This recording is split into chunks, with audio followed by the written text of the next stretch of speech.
¡Qué grande es Dios! Llega el día de la partida. Por segunda vez tiene que despedirse de quien tanto quiere.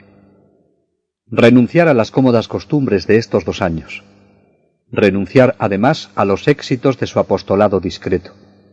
Y tendrá que renunciar a la cordial acogida que siempre le dispensó el padre Marcelo, su padre maestro, que había fallecido, y comenzar con el nuevo, a quien ha escrito 2 cartas preguntándole algunas cosas acerca de su ida al monasterio, y no parece que recibe respuesta.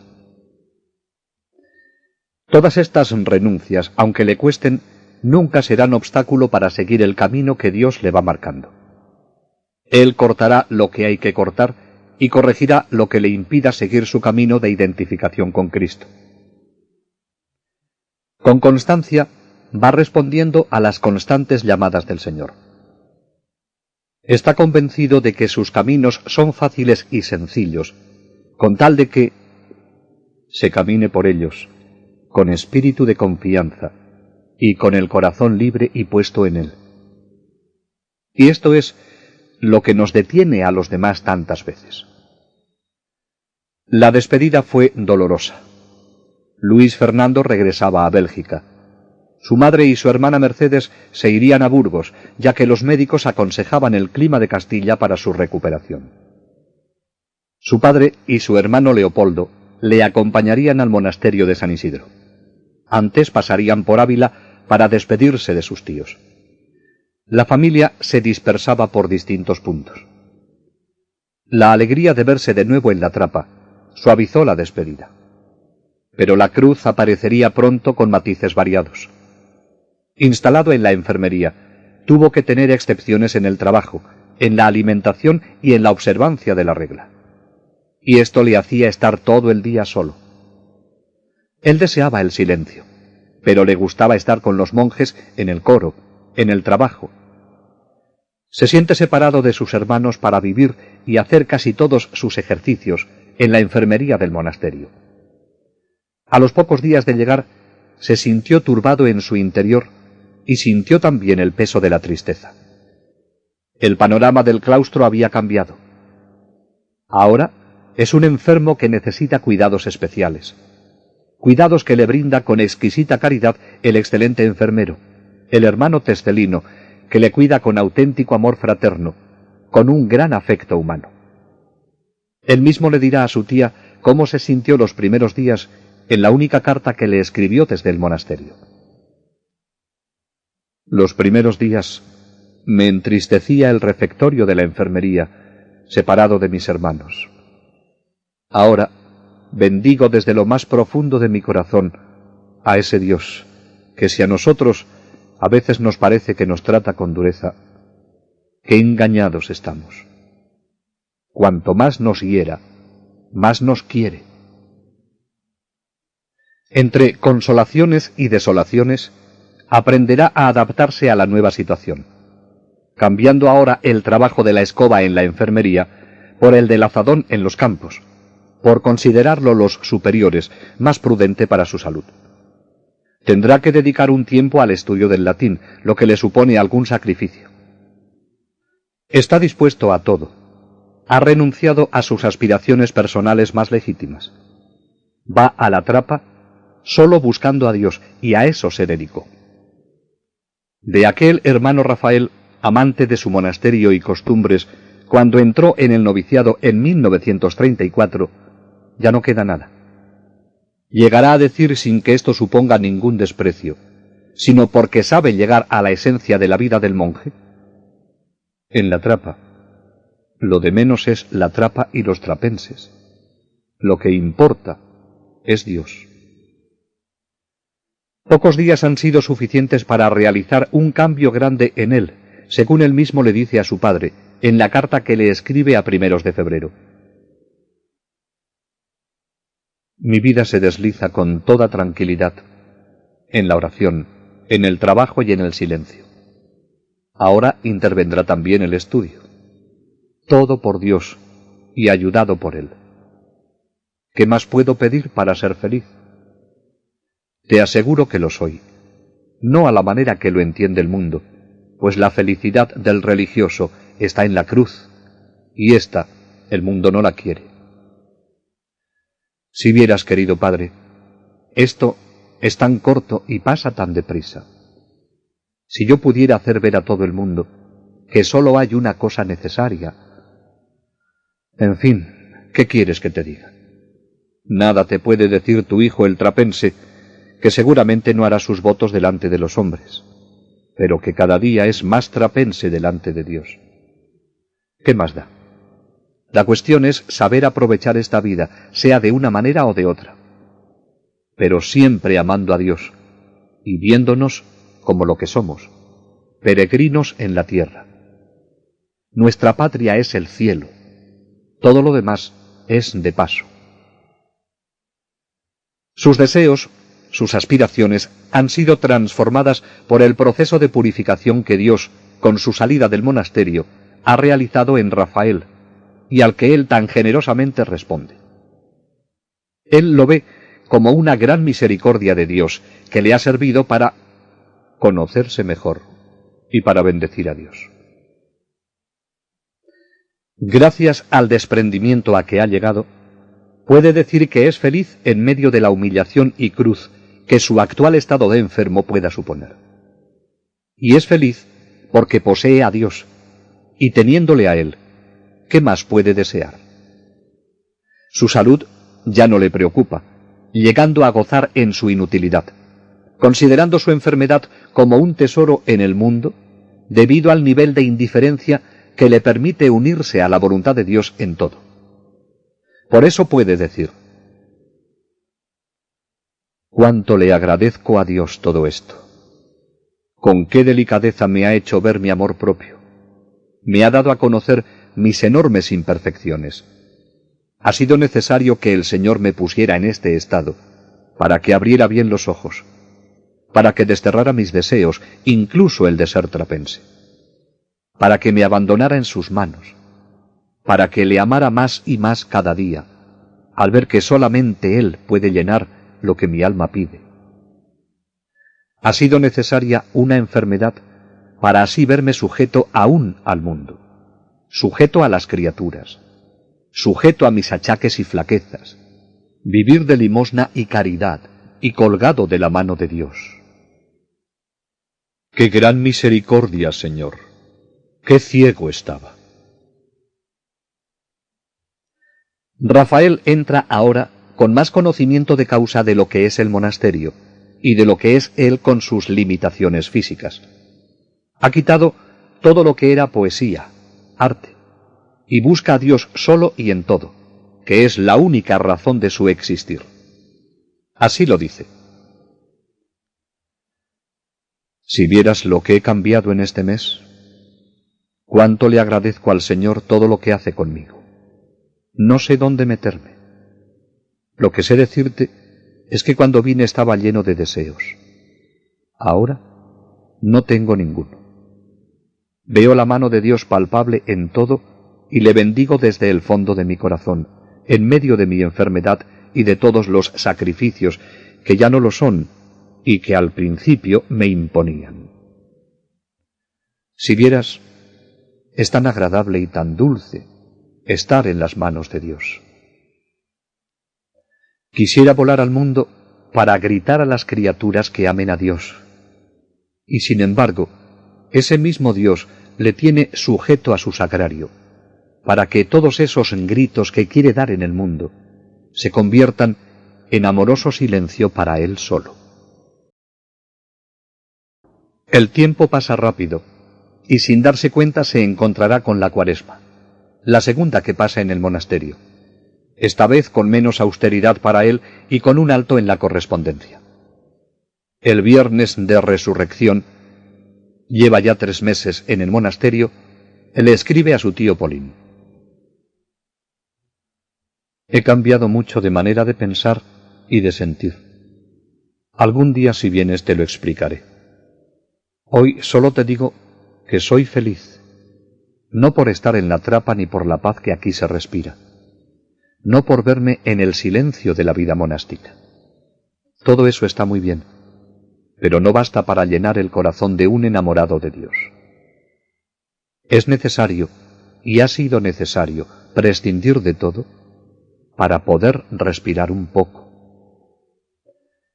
Créeme, todo lo criado nos lleva a Dios, pero no es Dios. Los hombres nos llevan a veces a Él. Nuestros deseos, cuando son santos, también.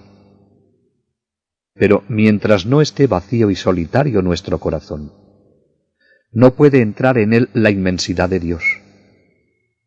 Si vieras, no te diré que estoy del todo desprendido, pero respiro algo mejor.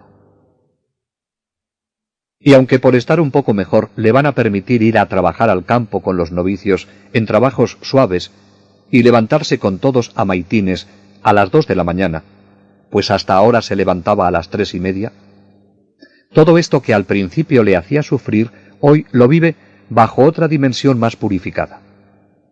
En la misma carta le dice a su tío: «Te aseguro que todo me es indiferente, pues no está el ser trapense en lo externo. El estar colgado de la mano de Dios es la gran felicidad de la tierra. Ahora me he dado cuenta de que mi enfermedad es un tesoro en el mundo. Qué grande es Dios, qué bien dispone de las cosas, cómo va haciendo su obra. No hay más que dejarse llevar. Es muy fácil, y cuando llegues a no tener más deseos que los de Dios, entonces está todo hecho. No hay más que esperar.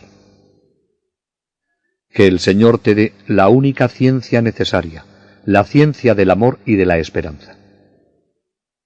Qué bien se vive así. No importa el sitio ni el lugar. No me tengas envidia por estar en un monasterio. Lo que aquí tengo, también lo tienes tú. En la trapa, lo de menos es la trapa y los trapenses. Lo principal, lo único, es un sagrario en el que se oculta la grandeza e inmensidad de Dios. Y eso tú también lo tienes. También puedes formar tu trapa junto a cualquier sagrario de la tierra. Qué magníficas enseñanzas nos da el hermano Rafael con su experiencia de lo que debe llenar la vida de todo cristiano que posea un corazón enamorado de Dios. Es llegar a esa indiferencia ignaciana que también vive Rafael, a esa preferencia por lo que Dios quiere y dejarle hacer. El 12 de julio, Rafael comienza a escribir en un cuaderno Meditaciones de un trapense, que dedica a la Virgen María. Con el auxilio de la Virgen María, a quien van dedicadas estas pláticas, meditaciones, monólogos o impresiones, comienzo este cuaderno. Dios me pide silencio con las criaturas. Gustoso se lo ofrezco, aunque mirándolo bien, no supone sacrificio como el mundo cree, pues el tener quieta la lengua hace descansar el corazón. Pero lo que me permite es hablarle a Él. Se me ofrece en el sagrario donde está día y noche exclusivamente para atenderme a todo lo que le pida. Acude a mi alma para sostenerme en mi vida monástica por medio de la comunión. Me escucha en el silencio de mi oración. Y por último, me da papel en blanco y me permite escribir. ¡Qué grande es Dios! Esta es la primera exclamación que sale de un corazón enamorado de Él, cuando a la vista del mundo exterior que rodea al monje, contempla las maravillas de la creación. Y esta exclamación la repite como el motivo dominante, no sólo ante la creación, sino al descubrir a Dios en el silencio de su corazón, en medio de sus flaquezas, cuando canta con los ojos cargados de sueño, y cuando por la noche ante la Virgen le ofrece las obras del día. Y es que en la vida espiritual él no encuentra principio ni fin. No hay más que Dios. En otra parte escribe acerca de la distinta valoración que hace el mundo sobre el tiempo que pasa. Aquí, en la casa de Dios, se ve de una manera palpable lo corto que es todo lo que pasa con el tiempo. En el mundo también, pero es de otra manera. El mundo cuando comenta la rapidez de la vida, lo hace con un dejo de tristeza. Se lamenta de la brevedad de todo. El hombre vive muchas veces del recuerdo. ¿Y lo que pasó, de qué le sirve? No se enmienda. Sigue buscando en la vida que aún le queda lo que no encontró en la vida que vivió. Le llegan los años últimos y en estos aún nota más nostalgia de lo que pasó y lo breve de todo. Triste vejez la del mundo. Al monje, lo que fue ya no le importa.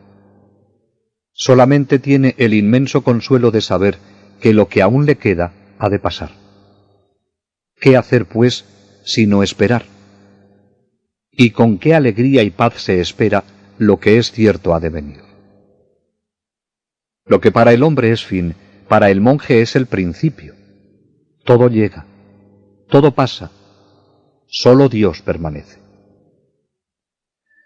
El 19 de julio, hablando en tercera persona, Rafael recuerda lo que sintió en una de sus visitas a la trapa antes de ingresar, y cómo le impresionó lo externo. Pero ahora que no es visitante, sino parte integrante de la comunidad, y ha comprendido su vocación, dice: ahora, ese joven ya no canta el arte de las criaturas, sino el arte de Dios. Ahora ya no le impresionan tanto el color de los campos, como no sea para ver en ellos al Criador. Ahora ha llegado a comprender que todo lo que es externo es vanidad, que todo lo que impresiona solo a los sentidos es humo, y como el humo también se esfuma y no queda. Las flores se marchitan, el alegre sol de la primavera palidece y se torna triste en invierno. Las aves del cielo se esconden y pierden el color los campos verdes y esmeralda. Todo pasa. El hombre envejece y por fin muere.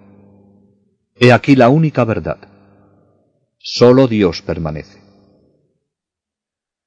Todas las impresiones de aquel joven al contemplar la trapa se han convertido hoy en una sola cosa que antes faltaba: Dios. Para encontrar a Dios hay que prescindir de todo. Solo Dios debe ocupar mi alma.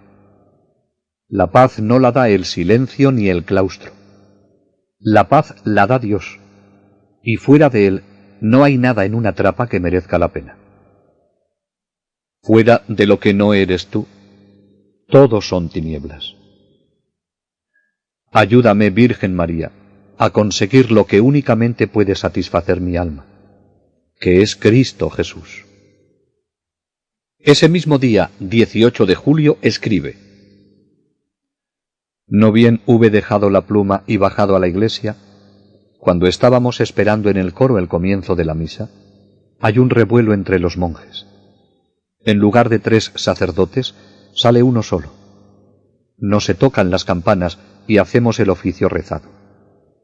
Cuando salimos de la iglesia, nos enteramos solamente de que en España hay revolución, de que se ven soldados en la carretera y se habla de un levantamiento. Efectivamente, había estallado la guerra, esa guerra que tanto dolor sembró en España. Lo que estaba en juego, para lo que se denominaba la derecha, era un orden de valores más que una ideología propiamente dicha. Lo que estaba en juego era la conciencia religiosa y la integridad de la patria. Pero lo que predominaba era la conciencia religiosa.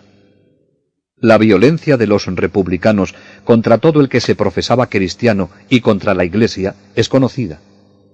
Los testimonios de la jerarquía eclesiástica de aquellos momentos en todo el territorio español muestran con claridad que no se trataba tanto de un conflicto ideológico entre una concepción, podemos decir capitalista del mundo, frente a otra socialista, sino de la supervivencia de la religión católica frente a un ateísmo abiertamente agresivo. Para Rafael no luchan los de izquierdas contra los de derechas sin más, y menos los pobres contra los ricos o los proletariados contra los capitalistas, sino los que tratan de destruir positivamente la fe y los que la defienden.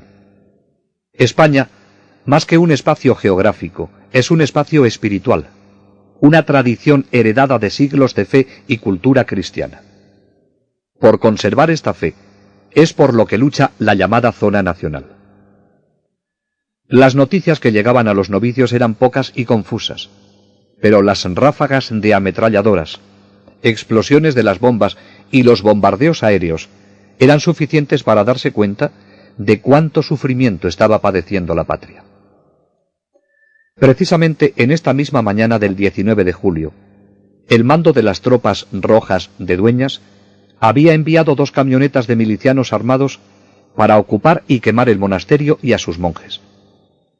Pero unos contingentes armados de Burgos llegaron a tiempo desde Palencia y Valladolid, haciendo huir a los asaltantes. Desde este momento y durante toda la guerra civil, la trapa de San Isidro permaneció en lo que fue llamada zona nacional. Pocos días después, Rafael dedica varias de sus meditaciones a este tema de España, y vamos a escuchar las conclusiones que saca. Época difícil es esta, pero no importa. El que a Dios tiene, nada le falta. Y por mucho que nos hagan los hombres, lo más que nos pueden quitar es la vida. Y la vida de un trapense vale bien poco. Mejor dicho, nada. Para mí, desde luego, mientras la tenga, la emplearé en servicio de Dios, y cuando Él me la quite de una manera o de otra, bien está, pues es suya, y como suya puede disponer de ella. No solo está dispuesto al martirio, sino que desea dar la vida por Jesús. Se hablaba de que nos iban a quemar. Bendito sea Dios, no vendría mal. Por mi parte, sé decir que estoy dispuesto, pues bien sé que el martirio es como un bautismo, y desde luego que sería un medio muy bonito de entrar en el cielo. Pero por ahora no es así. El martirio del trapense no está en la hoguera ni el plomo de un fusil. Dios nos pide otra cosa.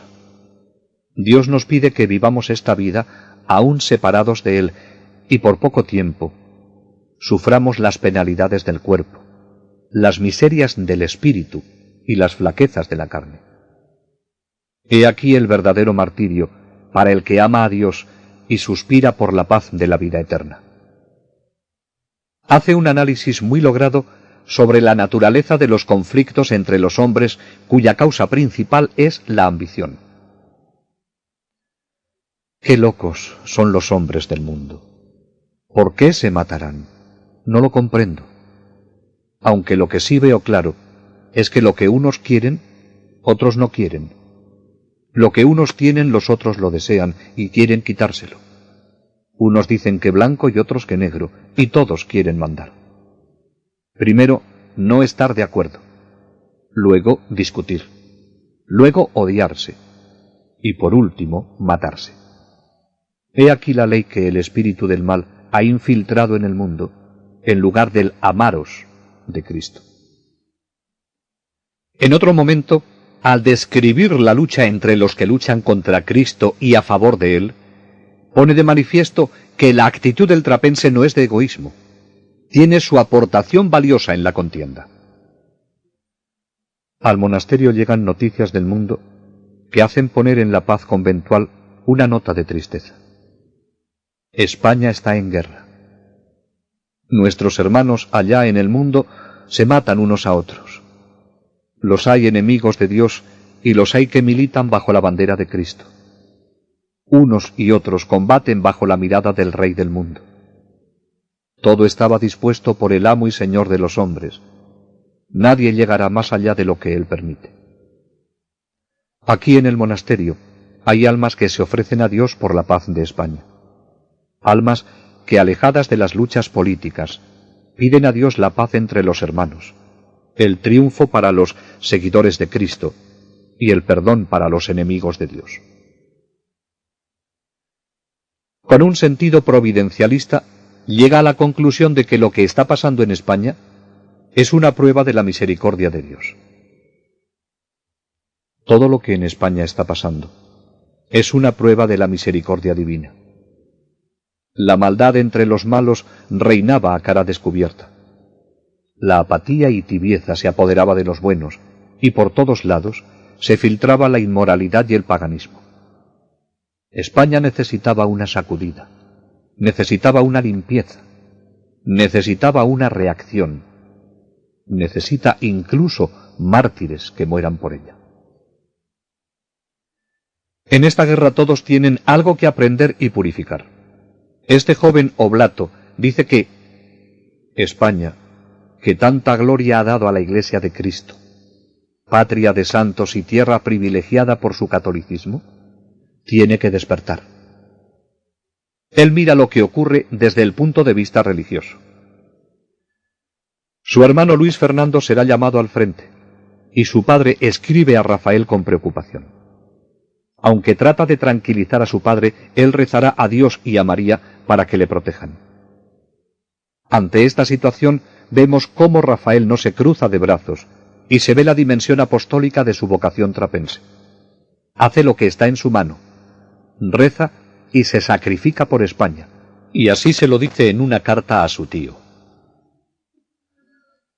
Bástete saber que yo también tengo mi frente, aunque este es sin ruido, sin banderas y sin tiros, y ayudado por la Virgen, también lucho por España. Este pobre oblato trapense, desde el silencio de su retiro, se acuerda de los que luchan y pelean, de los que sufren y de los que mueren. Y ya que no te puedo mandar ni fuerzas, ni armas, ni dinero, que es lo que España pide, te mando mis pobres oraciones, te mando el consuelo de saber que en medio de las luchas de los hombres hay almas que elevan su corazón a Dios. Así vivía Rafael esta difícil situación de España, siempre con su corazón puesto en Dios, en Jesús y en María, y confiado en que todo se desarrollaría según lo que Dios en su providencia dispusiera. Rafael sigue viviendo y escribiendo sus meditaciones sobre el silencio, las vísperas y otros temas que nos permiten penetrar en lo que tiene su corazón y cómo sigue escalando hacia la cumbre de la unión con Dios. Son meditaciones que cada uno podemos leerlas y orar con ellas para crecer en el amor a Dios.